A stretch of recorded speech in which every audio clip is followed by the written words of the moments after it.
దేవుడు మనకు ఆహారం ఇచ్చే దేవుడు. ఆకాశ పక్షులను చూడండి, అవి విత్తవు కొయ్యవు, కొట్లలో కూర్చుకొను, ఆయనను మీ పరలోకమందున తండ్రి వాటిని పోషిస్తున్నాడు. పక్షుల కంటే మీరు శ్రేష్ఠులు కారా? ఆయన మనల్ని పోషించే దేవుడు. శ్రేష్టమైన ఆహారంతో ప్రభు మనల్ని పోషించే దేవుడు. 5 రొట్టెలు 2 చిన్న చేపలు. అప్పటికే సాయంకాలం, అది టైం చాలా అయిపోయింది. అండ్ అది అరణ్య ప్రదేశం.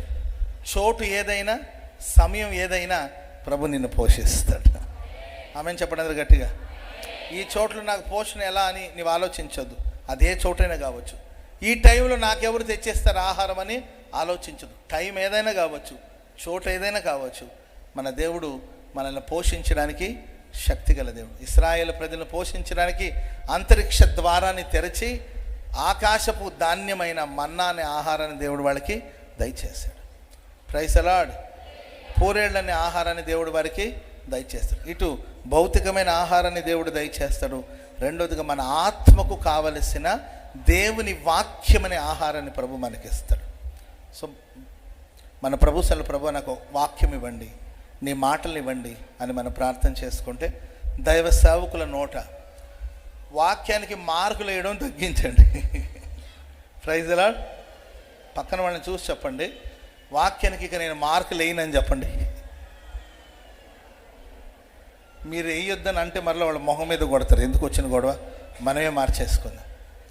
వాక్యానికి మార్కులు వేయడం కాదు, నీవు నాకు ఒక వాక్యం ఇవ్వండి, నీ మాటలు ఇవ్వండి ప్రభు అని నువ్వు ప్రార్థన చేసుకుంటే, దైవ సేవకుల నోట దేవుడు తన శ్రేష్టమైన మాటలు ఉంచి ఆ వాక్యం ద్వారా దేవుడు మనల్ని బలపరుస్తాడు. వాక్యంలో ఎన్నో శ్రేష్టమైన ఆశీర్వాదాలు బైబిల్లో మనం చూస్తూ వస్తాం. నేను ఎప్పుడు చెప్తూ ఉంటానండి, దేవుడు ఎక్కడుంటాడో అక్కడ మనం ఉండాలి. మనం ఎక్కడ ఉండాలండి?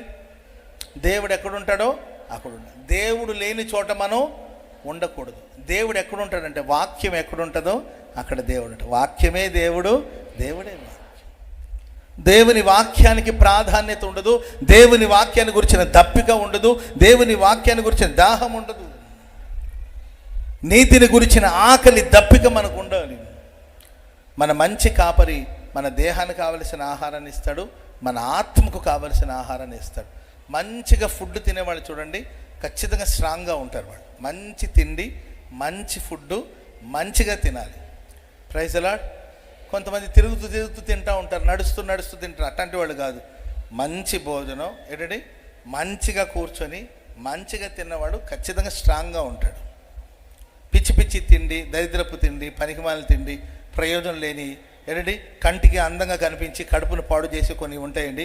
అవి ఏదో తిని కడుపు చెడగొట్టుకుంటుంటారు. వాళ్ళంత స్ట్రాంగ్గా ఉండరు. సో ఆత్మీయ జీవితంలో కూడా ఎవరి గుండెలో సమృద్ధి అయిన దేవుని వాక్యం ఉంటుందో వాళ్ళు స్ట్రాంగ్గా ఉంటారు. ఆమెను చెప్పడం గట్టిగా.